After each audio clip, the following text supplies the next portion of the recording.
తాకట్లో ఉన్న మీ బంగారాన్ని విడిపించి ఆ రోజు ఆన్లైన్ రేటుకి కొంటాం. Sharma gold company. జమ్మూ కాశ్మీర్లోని పహల్గాంలో జరిగిన ఉగ్రవాద దాడి ఘటనను కేంద్రం సీరియస్గా తీసుకుంది. ఉగ్రవాదాన్ని పెంచి పోషిస్తున్న పాకిస్తాన్కు తన దెబ్బేంటో రుజు చూపేందుకు సిద్ధమైన భారత్ సింధు జలాల ఒప్పందాన్ని తాత్కాలికంగా నిలిపివేసింది. భారత్ సీమాంతర ఉగ్రవాదానికి ముగింపు పలికే వరకు పాక్తో సింధు నది జలాల ఒప్పందం అమలును తక్షణమే నిలిపివేస్తున్నట్లుగా ప్రకటించింది. ఇంతకీ ఏంటా ఒప్పందం? సింధు నది జలాలు లేకపోతే పాకిస్తాన్ పరిస్థితి ఏంటి?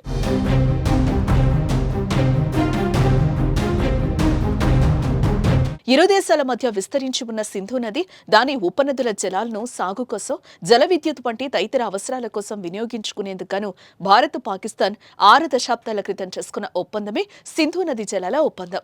దాదాపు 9 ఏళ్ల పాటు విస్తృత స్థాయి చర్చల తర్వాత 1960 సెప్టెంబర్ 19వ తేదీన నాటి భారత ప్రధానమంత్రి జవహర్లాల్ నెహ్రూ, పాకిస్తాన్ అధ్యక్షుడు ఆయూబ్ ఖాన్లు ఈ చరిత్రాత్మక ఒప్పందంపై సంతకాలు చేశారు.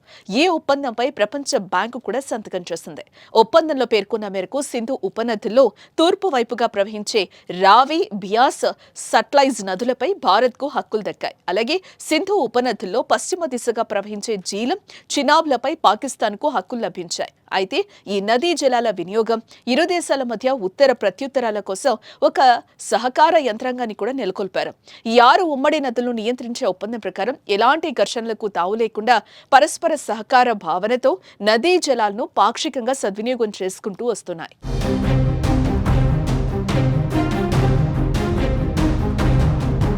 భారత్ పాకిస్తాన్ల మధ్య 6 దశాబ్దాల క్రితం సింధు నది జలాల ఒప్పందం 1960లో నాటి భారత ప్రధాని జవహర్లాల్ నెహ్రూ, పాకిస్తాన్ అధ్యక్షుడు ఆయూబ్ ఖాన్లు సంతకాలు. పశ్చిమ దిశగా ప్రవహించే జీలం, చినాబ్ ఉపనదులపై పాకిస్తాన్కు హక్కులు.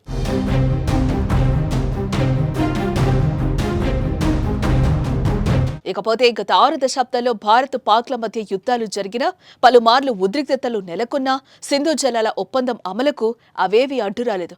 కానీ ఇటీవల కాలంలో డ్యాంల నిర్మాణం, నీటి వినియోగం ఒప్పంద నిబంధనల అమలుకు సంబంధించి వివాదాలు తలెత్తాయి. ముఖ్యంగా పశ్చిమ నదులైన జీలం, చినాబ్లపై జమ్మూ కాశ్మీర్లో నిర్మితమవుతున్న జల విద్యుత్ కేంద్రాలపై పాకిస్తాన్ తీవ్ర అభ్యంతరాన్ని వ్యక్తం చేస్తోంది. కానీ ఒప్పందం ప్రకారం ఈ ఉపనదుల జలాలను భారత్ సాగు కోసం, పరిమితంగా జల విద్యుత్ కోసం గరిష్టంగా ఉపయోగించుకోవచ్చు.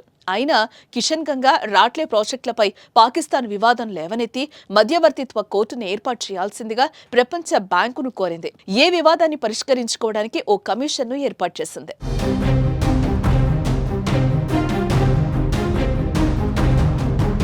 భారత్ పాక్ల మధ్య యుద్ధాలు జరిగినా సింధు జలాల ఒప్పందం అమలుకు అడ్డురాని నదీ ఒప్పందాలు. జమ్మూ కాశ్మీర్లో నిర్మిస్తున్న జల విద్యుత్ కేంద్రాలపై పాక్ అభ్యంతరం.